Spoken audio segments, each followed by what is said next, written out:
अस्सलाम नाज़रीन, to the point के साथ मैं हूं मंसूर अली खान। प्रोग्राम में आपको खुशामदीद कहेंगे। नाज़रीन, रेल के सफ़र को एक ज़माने में महफूज करार दिया जाता था, लेकिन अब रेल का सफ़र किसी आजमाइश से कम नहीं है।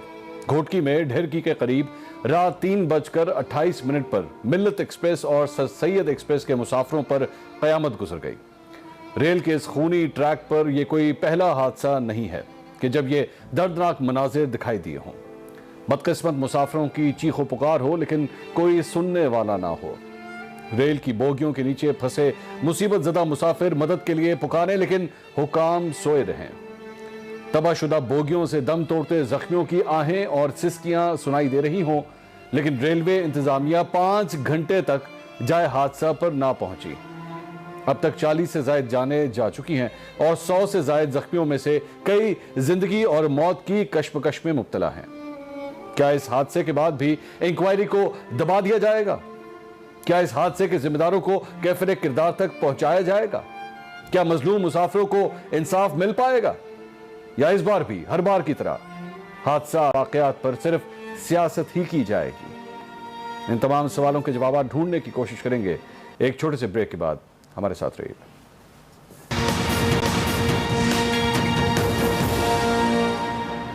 नाज़रीन, welcome back after the break. हम बात कर रहे हैं आज जो रेलवे का हादसा पेश आया है, जिसमें अब तक की इतलात के मुताबिक 40 से ज्यादा अफराद जाँ बहक हो चुके हैं और 100 के करीब इस हादसे में जख्मी हुए हैं। जाहिर बात है, सबसे पहला सवाल लोगों के जहन में यही है कि इस वाक़े का जिम्मेदार कौन है।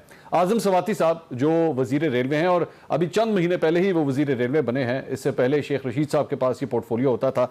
आज़म सवाती साहब ने इस हादसे का जिम्मेदार किसको ठहराया है, सुनिएगा जरा।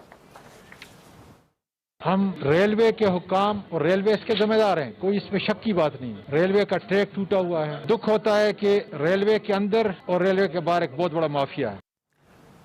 तो आज़म सवाती साहब ने जो है वो माफिया के ऊपर तमाम इल्जामात लगा दिए कि माफिया कसूरवार है। माफिया ही हर जगह होता है, माफिया शुगर में भी है, माफिया दवाइयों के अंदर भी है, माफिया आटे के अंदर भी है, तो माफिया ही रेलवे के अंदर भी है, जो दरअसल में रेलवे को ठीक नहीं होने देता।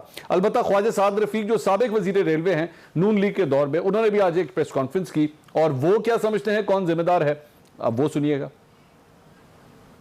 हमारा आखिरी डेवलपमेंट बजट 40 बिलियन था, इनका 16 या 18 अरब है, तो मेंटेनेंस के लिए तो पैसा ही कोई नहीं है। हादसा क्यों होता है यहाँ पे? इसलिए कि आप मेंटेनेंस नहीं करते। आपने मेंटेन ही नहीं किया। आपको रेलवे के अफसरों ने लिख लिख के तरले किए आपके कि हमें पैसे दें, हमने मेंटेन करना है। करोड़ों रुपए का चूना लग रहा है सर रेलवे को। जो गुल खिलाए आप लोगों ने इस मुल्क में, रेलवे को तो आपने तबाह कर दिया। जवाब आपने देना है, अब रसीदें निकालनी आपने है। तो ख्वाजा साद रफीक की आपने गुफ्तगू सुनी, वो किस तरह हुकूमत के ऊपर इल्जाम लगा रहे हैं। चेयरमैन रेलवे हबीबुर रहमान गिलानी साहब वो इस हादसे के बारे में क्या फरमाते हैं, जरा वो भी सुनिएगा।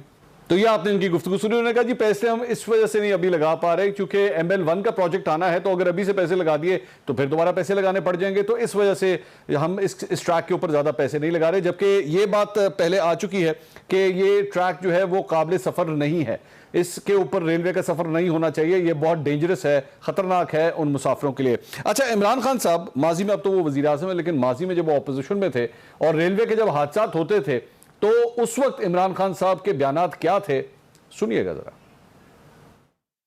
मेरे ख्याल में रेलवे के वजीर को रिजाइन करना चाहिए। कहीं भी दुनिया के अंदर जो आप कहीं कोई रेल का एक्सीडेंट होता है, वजीर रिजाइन करता है। कहीं भी अगर इस तरह की बार बार रेलवेज का इस तरह हाल हो, हादसा के बाद हादसा, और कोई अकाउंटेबल ही ना हो, तो उसको कम से कम रिजाइन करना चाहिए। उसको कम से कम रिजाइन करना चाहिए। लेकिन अब इस हादसे को 12 घंटे से ऊपर हो चुके हैं। आज़म सवाती साहब के इस्तीफे के हवाले से किसी किस्म की कोई खबर नहीं है। अपने पैनलिस्ट का इंट्रोडक्शन कराता हूं। पाकिस्तान तहरीक इंसाफ से शेरियर आफरीदी साहब हमारे साथ मौजूद है। मुस्लिम लीग नून से मोहसिन शाहनवाज रांझा साहब हमें ज्वाइन करेंगे और पाकिस्तान पीपल्स पार्टी से शैला रजा साहबा हमारे साथ मौजूद है। शैला रजा साहबा, ये जो हादसा हुआ है, इमरान खान साहब माजी में कहा करते थे कि जनाब जो रेलवे का वजीर है उसे इस्तीफा दे देना चाहिए। वो सियासत हो रही थी या एक्चुअली यही होना चाहिए कि जनाब जब भी कोई रेलवे का हादसा हो तो वजीर जो होता है रेलवे का उसे इस्तीफा दे देना चाहिए?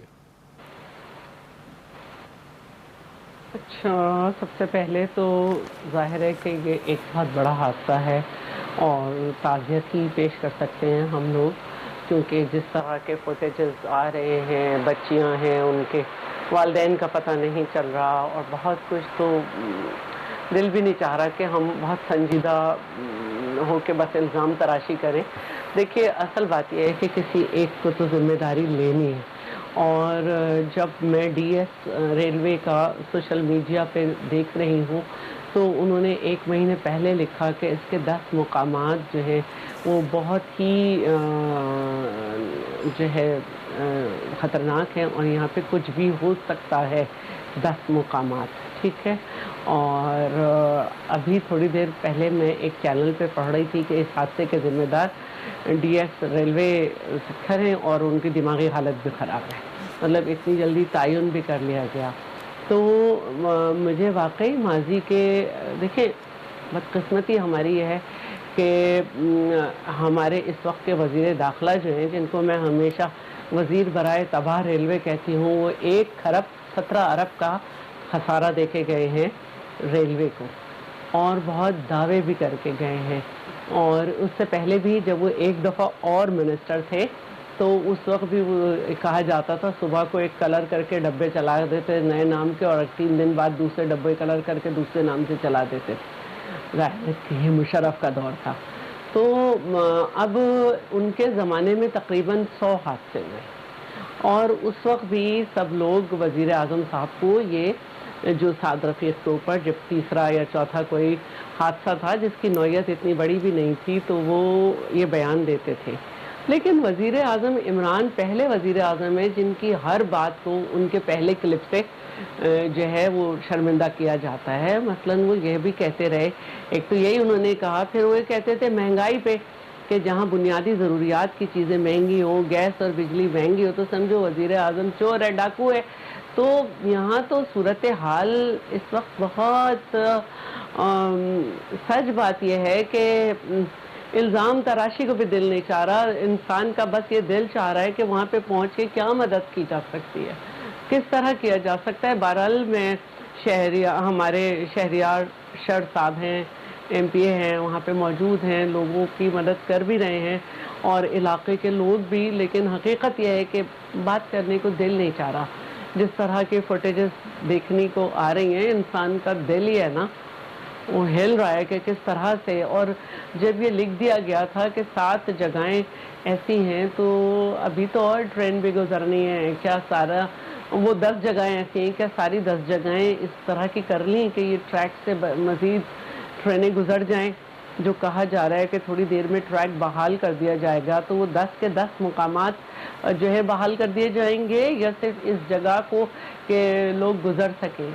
ये वो सवाल हैं जिनको ज़ाहिर है हमने करना है कि रेलवे को 1 खरब 17 अरब का खसारा भी हुआ और नए मिनिस्टर आ गए, और फिर 3 साल बाद अगर आप मलबा जो हैं फिर पिछलों को डालें तो ये अच्छा नहीं लग रहा। और मैं बहुत कुछ अल्फाज बोले जा सकते, लेकिन हकीकत ये है कि मेरा दिल नहीं चाह रहा कि मैं बस इल्ज़ाम तराशी करके इधर से हट जाऊँ। नहीं तो शैला साहबा, फिर इस पूरे निज़ाम के हवाले से क्या किया जाना चाहिए? मतलब यहाँ पे तो इस तरह तो फिर हादसा होते रहेंगे, किसी का चेक ही नहीं हो रहा। ये सिंपल एक लफ्ज़ कह देना कि जनाब बस यहाँ पे माफिया है और उसकी ये कह के जान छुड़ा लेना, ये काफ़ी है। अगर 3 साल में भी इस माफिया से जान नहीं छुड़ाई जा रही तो फिर इसका जिम्मेदार कौन है? मैं किस माफिया से आपने जान छुड़ाई? दवाइयों के मेडिसिन में भी माफिया है।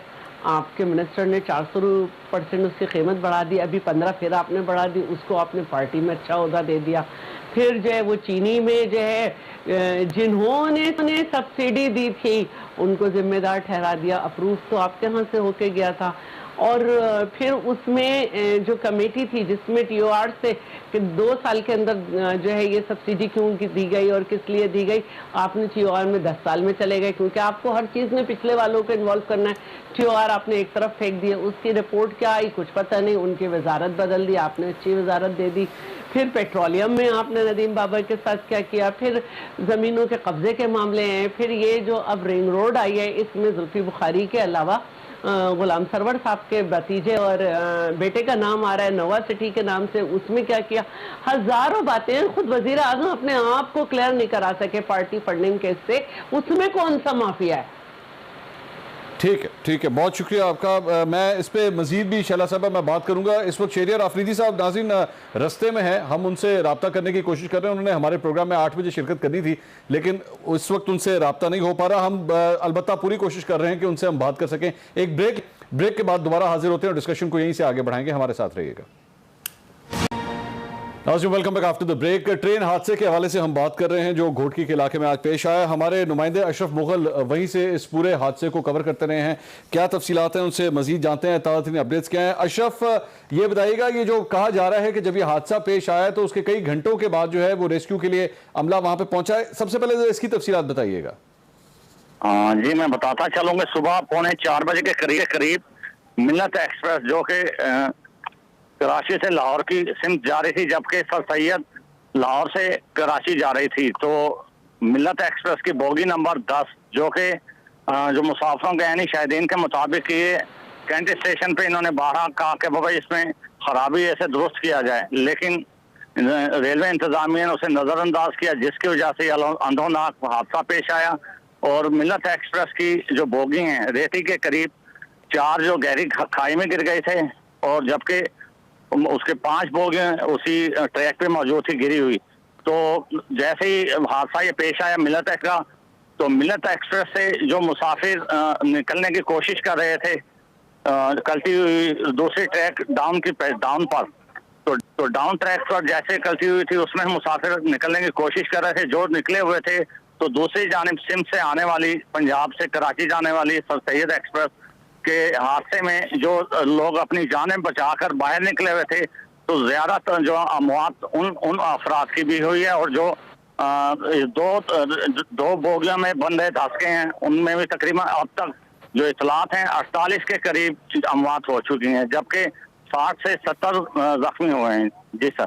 अच्छा अशरफ, ये बताइएगा, ये जो जिस ट्रैक के बारे में हम बात कर रहे हैं, ये पहले क्या खतरनाक करार दिया जा चुका है कि इस ट्रैक के ऊपर मुसाफिर ट्रेनें नहीं चलनी चाहिए, या उनके लिए खतरनाक साबित हो सकता है? बिल्कुल, इस सिलसिले में हमने डीएस रेलवे सक्कर से बात की, जो कि एक्सप्रेस ने 60 भी भेजा हुआ है। उनके मुताबिक कि मैंने बारहा रेलवे इंतजामिया को आला जो अफसरान हैं और जो वुज़रा हैं उनको लेटर वगैरह किए, लेकिन मेरी जो मैं एहतजाज करता रहा अपने इस चीज़ पे कि ये रेती रेलवे स्टेशन से लेकर और टंडो आदम तक ट्रैक बहुत ही खस्ता हाल है, किसी भी वक्त बहुत बड़ा हादसा हो सकता है। उन्होंने ये भी निशानदेही करते कहा कि देख लेंगे जो पटरियां कलती हुई हैं, जो टूटी हुई हैं, वो 1971 की हैं। तो कह रहा 50 साल पुरानी अगर पटरियां, ये हादसे नहीं होंगे तो और क्या होंगे।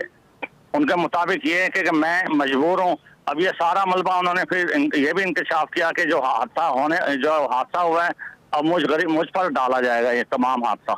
और जबकि मैं बारहा ये उन्हें कहता रहा कि इसे दुरुस्त किया जाए, लेकिन उन्होंने ये भी एक इंकशाफ किया कि इस ट्रैक को इसलिए नहीं बनाया जा रहा कि सी पैक का काम इस ट्रैक पे जो है खानपुर रेलवे स्टेशन से लेकर कराची तक सी पैक बनना था। उस सी पैक के चक्कर में ये ट्रैक ना बना सके, ये अपनी रेलवे जो वुज़रा हैं या जो भी आमी हैं, ये अपने पैसे बचाने के चक्कर में के बजाय दूसरा इस ट्रैक की मरम्मत करें, उस नए ट्रैक के आसरे में इस पुराने ट्रैक को चलाते रहे, जिस पर हैवी 160 से ज्यादा स्पीड में गाड़ियां गुजारते रहे, जो कि आज ये हादसे का शिकार है।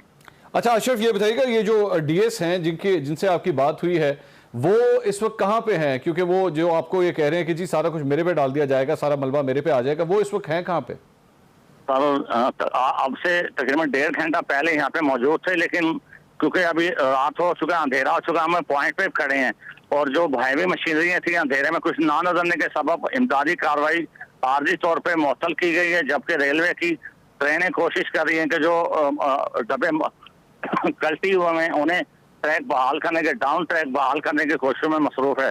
डीएस रेलवे का जो हमने एक साथ लिया था एक्सप्रेस न्यूज में, उन्होंने तमाम जो रेलवे इंतजाम की नाहली है उन्होंने खुल के उसका जो ना वादे वो बयान दिया अपना। अच्छा, इस वक्त तरीन अपडेट ये है कि इस वक्त दोनों ट्रैक्स चल रहे हैं या अभी आप इस वक्त कोई दोनों ट्रैक्स नहीं काम कर रहे? नहीं मंसूर है साहब, ये दोनों ट्रैक बंद हैं, तकरीबन सुबह तक भी मुमकिन नहीं कि हो सके, क्योंकि अलग सुबह 5 बजे से मुकामी लोग अपनी मदद आपके तहत काम करते रहे और रेलवे इंतजामिया की इतनी नाहली के सुबह होने के भी बावजूद ये 9 से 10 बजे यहाँ पे पहुंचे, जबकि मुकामी अफराद सुबह जैसे ये 3:45 बजे के करीब हादसा हुआ है तो इलाके के मकीन अपनी मदद आप ट्रैक्टर ट्रालियों के जरिए जो हादसे का शिकार थे दबे, उन्हें मुकामी लोग जनरेटर, छोटे जनरेटर ला के, छोटे कटर ला के अपनी मदद आपके तहत कटिंग करके उन्हें निकालने में मसरूफ थे, लेकिन रेलवे इंतजामिया 4 से 5 घंटे लेट पहुंची। अच्छा, ये एक और बात जो हमें पता लगी है अशरफ साहब, वो हबीबुर रहमान गिलानी साहब हैं, चेयरमैन रेलवे, वो ये फरमाते हैं कि जी हमने फिर भी यहाँ पे रिपेयरिंग का काम शुरू कर दिया था इस ट्रैक के ऊपर, तो लेकिन आप फरमा रहे हैं कि आपसे डीएस ने कहा है कि किसी किस्म का यहाँ पे कोई काम नहीं हुआ, तो दोनों में से कौन सी चीज ठीक है? जो कि यहाँ जिस इलाके का जो इंचार्ज है डीएस रेलवे सक्कर, वो बोलता है कि मैं बारहा डेली बल्कि इस रेलवे ट्रैक पे जो इनकी वो जिस पे ये सवार होकर चेकिंग करते हैं ट्रैक का, हर मरतबा में अपने इंजीनियर्स जो रेलवे उन्हें कहता रहा कि बहुत बड़ा नुकसान होगा, इसे मरम्मत किया जाए, मगर उसे नजरअंदाज किया गया। अच्छा, और ये अंदाजन कितना किलोमीटर का ट्रैक है जो दरअसल में खराब है इस वक्त? कोई इसका आइडिया है कोई आपको?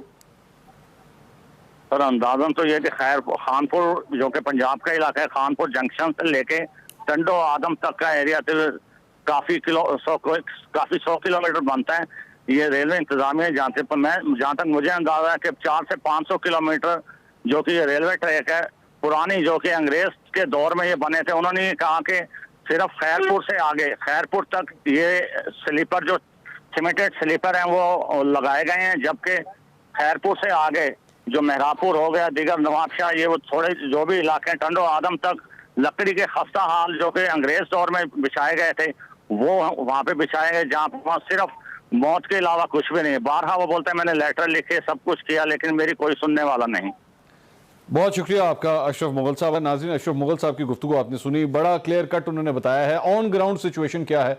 उन्होंने समझा दिया कि वहाँ पे डीएस कह चुके थे, बार बार कह चुके थे कि जो कुछ भी यहाँ पे मैं देख रहा हूँ, उनकी जो चेकिंग होती थी मेंटेनेंस के हवाले से, वो ये कहते थे कि इस ट्रैक के ऊपर सफ़र अब नहीं हो सकता, बहुत खस्ता हालत है, लेकिन इसके बावजूद भी कुछ नहीं किया गया। पाकिस्तान तहरीक इंसाफ से नाज़रीन हम रब्ता करने की कोशिश कर रहे हैं कि उनकी जानिब से कोई नुमाइंदगी हो और वो बता सकें कि इस वाक़े का जिम्मेदार कौन है और अब क्या होना क्या चाहिए। लेकिन इस वक्त हमारे सुनने में आ रहा है कि पाकिस्तान तहरीक इंसाफ के जो नुमाइंदे हैं, जो लोग हैं, जो पार्लियामेंटेरियंस हैं, वो सेशन के अंदर गए थे और अभी तक वो सेशन के अंदर ही मौजूद हैं और उनकी तरफ से फिलहाल कोई जवाब नहीं आ रहा। लेकिन हम पूरी दावत देंगे कि हुकूमत की साइड से भी उनका बयान आना चाहिए, उनको भी नुमाइंदगी का पूरा हक है। तो हम पाकिस्तान तहरीक इंसाफ की हुकूमत के किसी भी नुमाइंदे को प्रोग्राम में लेने की पूरी कोशिश करेंगे। एक ब्रेक लेते हैं, ब्रेक के बाद जो है वो मजीद इस पर डिस्कशन होगी, हमारे साथ रहिएगा।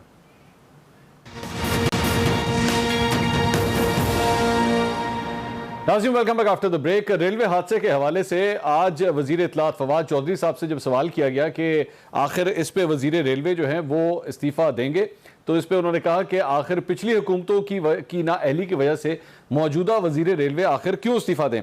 हमारे साथ इस वक्त मुस्लिम लीग नून की MNA रुमीना खुर्शीद साहिबा भी हमारे साथ मौजूद हैं और तमाम तर जिम्मेदारी चूँकि नून लीग पर डाली गई है तो उन्हीं से सवाल कर सकते हैं। रुमीना साहब, फवाद चौधरी साहब फरमा रहे हैं कि पिछली हुकूमत की नाअहली की वजह से ये हादसा हो रहे हैं, तो इस सिलसिले में वजीर रेलवे आखिर क्यों इस्तीफा दे? फिर सबसे पहले तो बहुत शुक्रिया मंसूर साहब अपने प्रोग्राम में दावत देने के लिए। और मैं समझती हूँ आज बहुत ही एक तकलीफ दे दिन है, दुख और गम का दिन है, जिसमें बहुत सारे लोगों ने जो अपनी ना सिर्फ जाने खोई बल्कि उनके कई खानदान जो उनके चिराग गुल हुए। जहाँ तक फवाद चौधरी साहब की बात है तो उनकी बात को तो वैसे ही ना उनकी बात का कोई सर होता है ना पाँव होता है। बड़ी माजरत के साथ इस वक्त जो पार्लियामेंट का हाल है वो ये है कि तमाम तरह ऑपोजिशन ने उनसे PMLN ने बिलखुसूस तौर पर ये कहा कि इतना अहम जो इशू है उसके ऊपर तमाम हाउस की प्रोसीडिंग को जो है वो एक तरफ करते हुए सस्पेंड करके हमें ज़रूरत है कि हम इस समर पे बात करें और चीज़ों को सामने लेकर आएं। लेकिन इस चीज़ का बाकायदा हुकूमत ने जो है उस चीज़ को बुलडोज किया और इस वक्त वो कानून साजी लेजिस्लेशन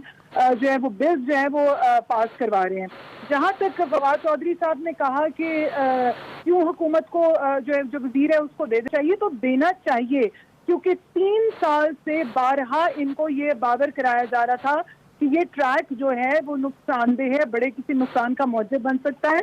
और PMLN के दौर में मैं बताती चलूँ कि जो हमारे मिनिस्ट्री थी उस टाइम पर 43 बिलियन बजट जो है वो मंजूर किया गया था, जिसको PTI की हुकूमत ने कम करके 16 बिलियन कर दिया है। और जिसके अंदर आप खुद सोच सकते हैं कि इतने बड़े बड़े जो क्रैश है वो नहीं हो सकते थे। और ये 3 साल के टाइम पीरियड में जितना बजट रखा गया था, अगर उसको फॉलो किया जाता, उसको प्रॉपरली लगाया जाता, तो इस टाइम पर ये हादसा रूनुमा ना होता।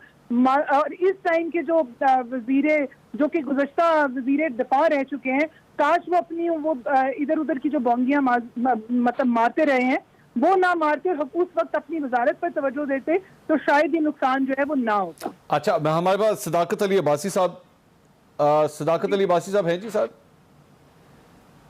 अच्छा, सदाकत साहब से हम दोबारा रब्ता करते हैं। शैला साहबा, ये पिछली हुकूमतों के ऊपर डाल देना ये जायज़ नहीं है क्या? मतलब जारी बात है, निज़ाम तो 1900, जिस तरह हमारे रिपोर्टर बता रहे थे, 1971 से निज़ाम ये ख़राब है, सारे ही इसमें कसूरवार हैं, चाहे मौजूदा निज़ाम हो, मौजूदा हुकूमत हो या पिछली हुकूमत हो, सारे जिम्मेदार हैं फिर इसके। अच्छा देखिए, बात ये होती है कि हर साल हर हुकूमत हर बजट में हर डिपार्टमेंट के लिए अमाउंट रखती है, और जो बहुत ही जहाँ से शिकायत आती है कि यहाँ पे रिपेयरिंग हो रही है या ये होना है, उस पे लगाती है। ज़रूरी नहीं है कि सन 70 में या 2008 वाले वक्त जो है वो ये हिस्सा ख़राब हो, कोई और से हिस्से की रिपेयरिंग हो गई हो, और लेकिन ये इस तरह का हो कि इस्तेमाल किया जा सकता हो। लेकिन अगर चंद महीनों में बार बार एक शख्स लिख रहा है और बार बार वो कह रहा है कि ये जो है इस तरफ तवज्जो दें, तो उधर तो हंगामी हालात किए जाते हैं ना। मैं ये ज़रूर कहूँगी कि पाकिस्तान में आप ये नहीं कह सकते कि कोई भी हुकूमत आएगी तो हर शोबे में 100% हर चीज़ सही हो जाएगी। यही तरीक़ा होता है कि जो वर्स्ट एरियाज़ होते हैं उनको प्रेफर किया जाता है कि यहाँ की रिपेयरिंग होनी है, यहाँ लाइन डलनी है, यहाँ पे ये होना है। इस तरह ये सिस्टम चल रहा होता है। लेकिन इनके तो दावे बहुत बड़े थे, और इनको इसलिए बहुत ज़्यादा ये बात की जाती है कि आप हर चीज़ का एक सलूशन दिया करते थे जब आप ऑपोजिशन में थे, और इस वक्त आपके पास संजीदा बात है, ये इंसानी जानों के ज़ियान से बढ़ के कुछ नहीं है। आप कह रहे हैं ये पुराने वालों की वजह से हुआ है, तो आप क्यों नहीं रिपोर्ट पढ़ते अपने ऑफिसर्स की? उसके हिसाब से आप सही कर दें। वो पुराने वाले गलत थे, तो आपने इस जगह को क्यों नहीं सही किया जब मुसलसल आपका डीएस आपको लिख रहा है? नहीं, लेकिन इसी बात मैं ये कह रही हूँ कि एक हंगामी बजट होता है, एक हंगामी बजट होता है कि जी यहाँ ये रखा नहीं गया था इस साल इस हेड में, इस जगह की जो है कंस्ट्रक्शन या रिपेयरमेंट जो है वो इस दफ़ा नहीं रखी गई थी, लेकिन ये यूं हो जाएगा। तो एक हंगामी बजट होता है जिसको दिया जाता है डिपार्टमेंट से। या तो ये कि आप फिर नज़रअंदाज करते हैं अपने लोगों की बात और अल्लाह के हवाले कर दिया है आपने, और वज़ीर आज़म कह ही देते हैं कि इन बातों का जवाब मेरे पास नहीं है। ठीक है। शैला साहिबा से मजीद भी गुफ्तगू करेंगे। नाज़रीन, सदाकत अली अब्बासी साहब लाइन पे थे हमारे साथ, लेकिन उनकी लाइन भी डिस्कनेक्ट हो चुकी है। हम उनसे जानना चाह रहे हैं, हुकूमत से सवाल करना चाह रहे हैं। एक ब्रेक लेते हैं, ब्रेक के बाद सदाकत साहब हमें हमारे स्टूडियो से ज्वाइन करेंगे। एक बात हमारे साथ रहिएगा।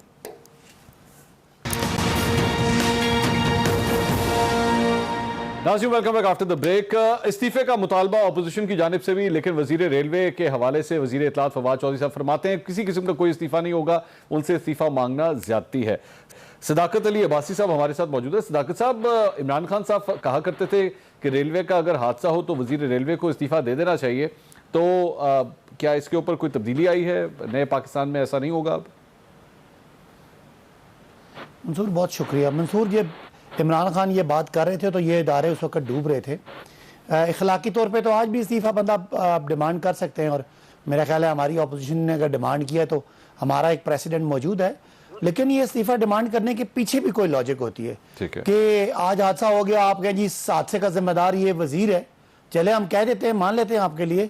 लेकिन हम तो उन पिछले 30 सालों की बात करें जब ये इदारे, मुनाफा बख्श इदारे डूब रहे थे, यहाँ रिश्तेदारों को बंदर बांट हो रही थी, यहाँ पे करप्शन हो रही थी, उस वक़्त का चीखना चिल्लाना हमारा था कि ये लोग जिम्मेदार हैं।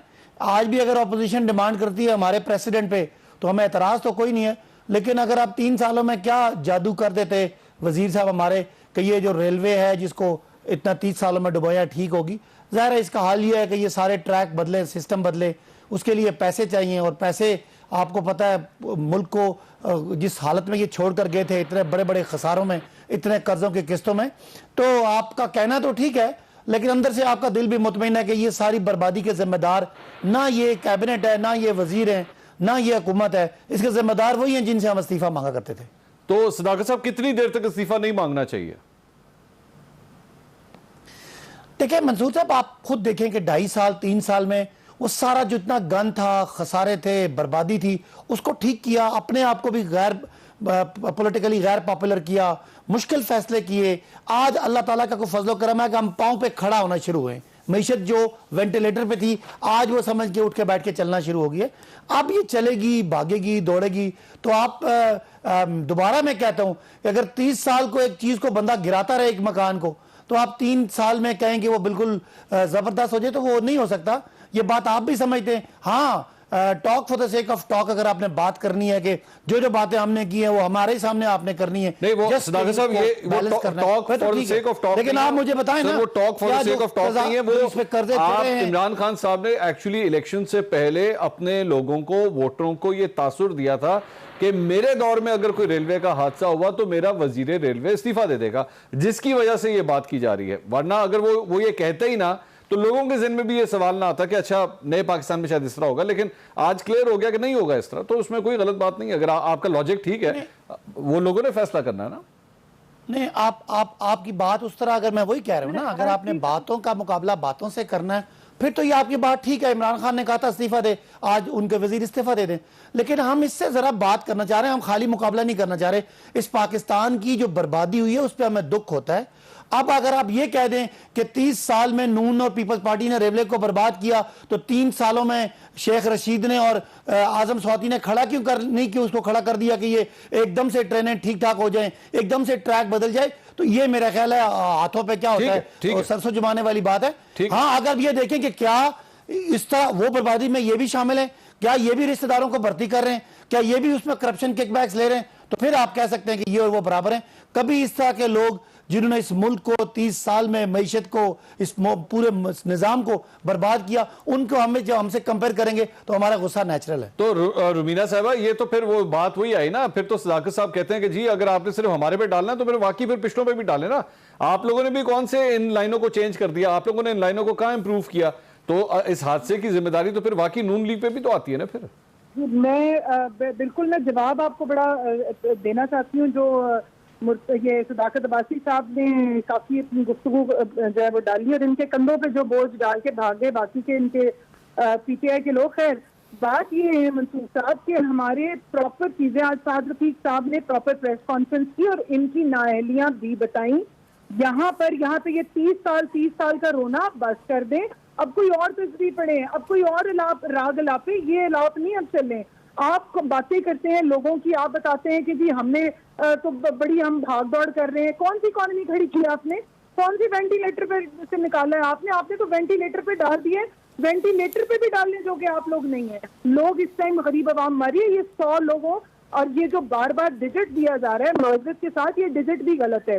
देयर आर ऑलमोस्ट 100+ लोग जो कि अब तक जो है वो अपनी जिंदगी से हाथ धो बैठे हैं। और मैं मंसूर साहब आपको 3 साल का रिकॉर्ड बताऊं, चले हम तो for the sake of the sake जो ये फरमा रहे हैं, उसमें मैं आपको एक और चीज का इजाफा इनको बता दूं कि 3 सालों के अंदर 427 हादसा वाकया हुए हैं, तो 232 लोगों की जानें गई हैं, 296 लोग जो हैं वो इंजर्ड हुए हैं। कौन सी बंदरबाट की बात करें? अगर ऐसी कोई बंदरबाट है तो निकालें ना। आप लोग तो बड़े एक्सपर्ट हैं नैब के केसेस लाने में, फिर क्यों नहीं लाए? ठीक है, अच्छा अब मुझे जरा एक इशू पे बात करनी है। 1 मिनट मुझे मौका दें। सिर्फ 1 सेकंड मंसूर, मुझे 15 सेकंड दे दें। मैं जरा मंसूर, मुझे एक बात कहनी है। जी मैं शैला साहब आपके पास आ, रुमीना साहब 1 मिनट ठहरिएगा। मंसूर, सबको टाइम दिया, मुझे कम टाइम मिला। सर टाइम तो आपके पास था सर, आपका नुमाइंदा नहीं आया। ये आप अपने जो मीडिया हैंडलिंग करते हैं आपकी पार्टी के अंदर, आपकी हुकूमत के अंदर, उनसे सवाल करें कि आपकी पार्टी का बंदा क्यों नहीं आया। ये भी आपसे जो हमारा राब्ता हुआ वो डायरेक्टली हुआ है। 15 सेकंड का जवाब है। चाह रही थी प्लीज। मैं जरा एक मुझे बात है शैला साहबा से, जरा मुझे जी अच्छा आप सदाकत साहब 15 सेकंड ले, फिर मैं शैला साहबा से बात है। एक हादसा हो गया, उस हादसे पे हम सियासत करें और सियासी पॉइंट स्कोरिंग करें और वुज़रा की तरफ मुझे बता दें क्या 3 सालों में वो जो आपकी मेन लाइन है वो 3 सालों में ठीक हो सकती थी, नई लाइन पड़ सकती थी? क्या कोई पैसा था इस मुल्क के खजाने में? आप अल्लाह शैला साहब जवाब देना चाह रही हैं, आगे सर 15 सेकंड आगे सर। आपने सिर्फ बर्बाद ही किया है। शैला साहब, मैं सिर्फ ये बात करना चाहती हूँ कि आपने कहा कि इमरान साहब इसलिए कहते थे कि उस वक्त ये इदारे तबाह थे। शेख रशीद इस इदारे को 1 खरब 17 अरब का चूना लगा के निकले। अगर ये तबाह थे, आप बेहतर नहीं कर सकते थे तो कम से कम वैसा ही रहने देते। फिर PIA की तरफ मैं जाऊं तो आपके जो वजीर थे हवाबाजी के गुलाम सरवर साहब, उनकी वजह से कितना नुकसान था। और ये जो आजम सवाती साहब आए हैं, क्या इनसे आपने वो जमीन वागुजार करा ली जो पहले इनके ऊपर चल रहा था मामला? तो आप इदारों को क्या करके गए? इस रेलवे को वजीर दाखिला क्या करके गए? मुझे सिर्फ ये बता दें, दूसरों पे मलबा डाल रहे हैं आप। क्या ML1 बना के जा रहे हैं? ML1 बन रही है, मसाइल कर रहे थे। ML1 झूठ, उन्होंने ML1 पास करके गए, प्लानिंग करके गए, चला दी। अभी ये ट्रैक ठीक हो तो ट्रेन ठीक होगी। इस तरह नहीं होती बातों पे। आपने 30 साल में कुछ नहीं किया। 12 मई 2012 को जरदारी साहब ने तो फिर हुआ क्यों नहीं? तो 2012 से लेकर 2020 तक बना लेते ना ML1, तो बजट तो बना लेते ना ML1, आज हादसा ना होता। किए थे 12 में। इसका शेख रशीद को अगर आप सवाती से पकड़ेंगे तो ML1 नहीं होगी। ये पूछना पड़ेगा मुस्तकिल। ये लोगों की वजह से नहीं है, आपकी ट्रैक भी पुरानी है, आपकी ट्रेनें भी पुरानी है, आपका निजाम भी पुराना है। इसको ठीक करना है। वो आज परेशान है, नहीं होता बातों से। सऊदी अरब पैसे मांग रहा है, चीन से लेके सऊदी अरब को दे रहे हैं। तो जाहिर है आपने कर्जे लिए, आपने खसारे किए, आपने दारे डबोए, इसलिए सऊदी अरब पैसे मांग रहे हैं। हमने सारे शैला साहब, अच्छा मैं एक और पॉइंट पे बात करनी है, 1 मिनट ठहरिएगा। वजीर दाखिला करके गए। एक शैला साहबा, एक और बात, क्या दबाव है आप पे? पार्टी का एक बंदा आपके वजारतें देते जा रहे हैं, मैं इजाजत वजारतें देते जा रहे हैं। एक पार्टी का एक बंदा जीता है, पहले वजारतें देने या ना देने लगा दिया सारा। रमीना साहब एक मिनट ठहरिएगा। और वो बिलियन का खर्चा है। कमान कह रही है आपने 30 साल में रेलवे को ठीक करने के लिए एक ही क्या किया? तो हादसा बातें करें बैठ के।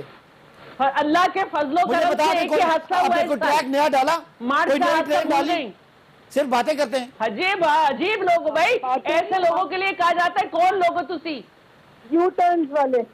अच्छा रुमीना साहब, एक और इम्पोर्टेंट डेवलपमेंट हुई है। में कोई एक नया ट्रैक बिछा है, कोई ट्रैक की इंप्रूवमेंट हुई है? वही डूबता सिस्टम है।